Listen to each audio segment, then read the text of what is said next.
Chapter 32. We aren't some Harley Street Gene Taylor, you know. Our punters want standard employee upgrades, nothing flashy. They want them cheap and they want them fast. That's what we do. That was your job. Ray's line manager hoped Ray didn't cry in his office. He wasn't feeling up to it. So, here's the thing.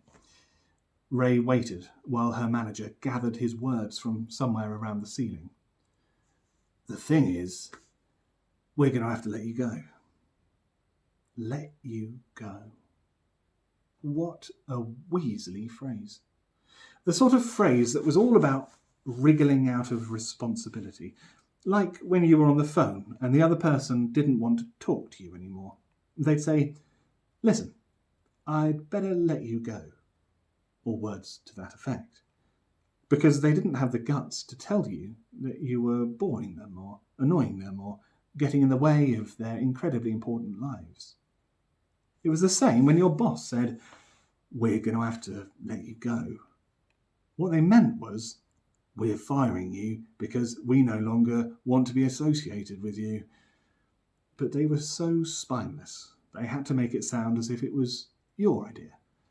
They had no choice but to reluctantly capitulate to your demands. They'd done their best to keep you, but they were just going to have to let me go, huh? Ray's usual passivity in her manager's presence fell away, and repulsion crept up her face. Her line manager squirmed. So sorry.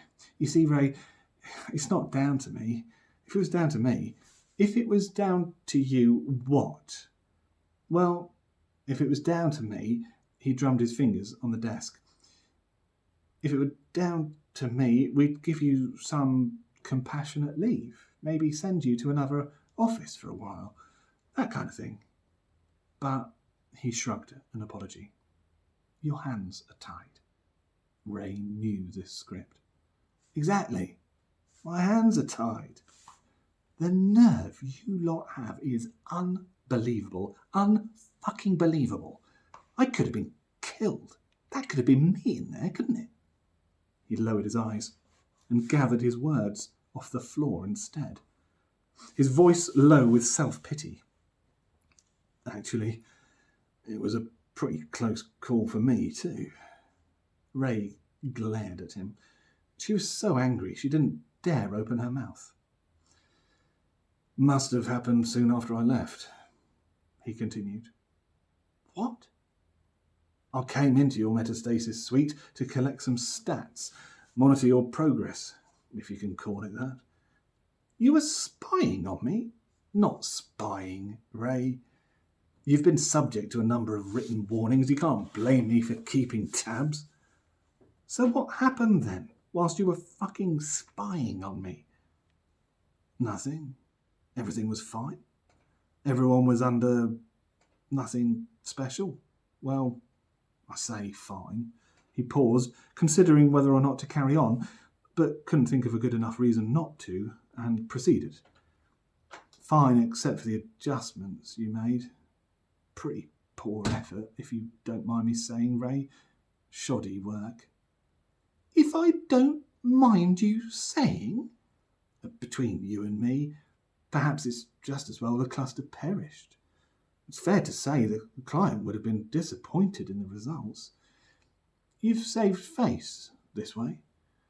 Ray glared at him and ground her teeth. The line manager didn't know what to say. This was much worse than her crying. When all else fails, he thought, there was always someone higher up the food chain to defer to. After all, that's why they were paid more. Look, Ray, I think it's best if you have a word with our district manager. He did say he wanted to thoroughly debrief you. He tapped his eyeline and it started ringing. After a few uncomfortable moments, the district manager's head projected up from the desk. He was out of breath and sweaty. Yes, what? Ah, hi Terry. Sorry to bother you. You fucking will be. I'm bang in the middle of something here, you twat. You're a manager, aren't you? Oh, yes, definitely. For a worrying moment, he thought Terry might have forgotten his position. I'm the line manager. Well, the clue's in the title, shit for brains. Fucking manage, why don't you? I know, I'm sorry. It's just that I'm here with Ray Corridon. You know, the one who... It was no good. He'd already hung up. Nice chap, Ray said. Yeah, well, the man's under a lot of pressure. He's in a stressful position. Looked like it. Ray was incensed. She'd worked for this bloody company for years, put up with all kinds of crap, and now, when she needed their support the most, the bastards were ditching her.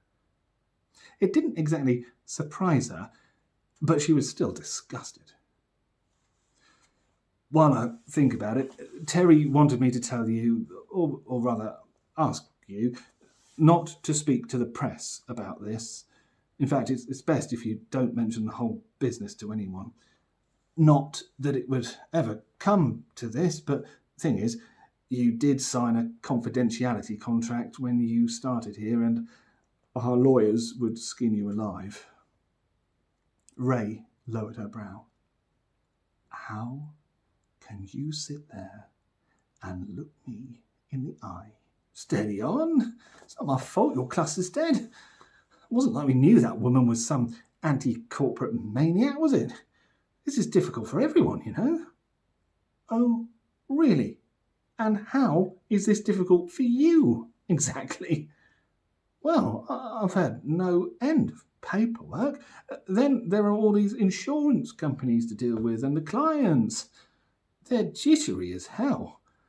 And I've been getting these rotten bloody headaches. I had them since I was a kid.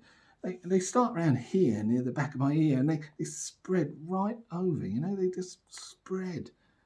He grimaced. Absolute murder. Oh, sorry. No, you carry on.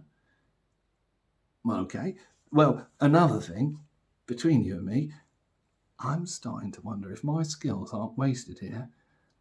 I worked it out the other day. 9 years it's been. 9 years. Can you believe that? 9 years. I feel like I'm going to seed, Ray. You think? Some days I just don't see the point. All I really do is pass on directives from upper management. They could do my job as well by email. I mean, take today, for example. Take you. They could just as easily have done this by email, couldn't they? Didn't really need me. They could have sent you a quick message, thanks for all your work, but following that unfortunate incident, we've decided to let you go, blah, blah, blah. I mean, honestly, what have you actually got from our conversation today? You know what? If it's all the same to you, I think I'll be off now. Can't say I blame you, Ray. When I look in the mirror these days, all I see is a fatter, pastier version of my father. And to be honest, he was an uninspiring man. God knows what anyone expects from me. Yeah, okay. Bye then. Ray gave him a little wave to check he'd noticed she was going. Then she closed the door and gave herself a metaphorical pat on the back for resisting the urge to ask if he was okay. Ray flicked her eyeline over her mascar's door to unlock it, swiped the dildo that was hanging in the doorway aside, and got in. Glad you're back, sugar. Want a ride?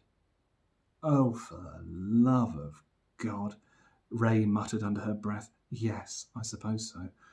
St. Luke's. You know your calendar wants to know if you're attending an event at the Cavendish Fitness Complex. Ray checked her calendar. Ah, the reunion. It starts in a few minutes. We can make it. What else was she going to do? It wasn't as if her day could get any worse.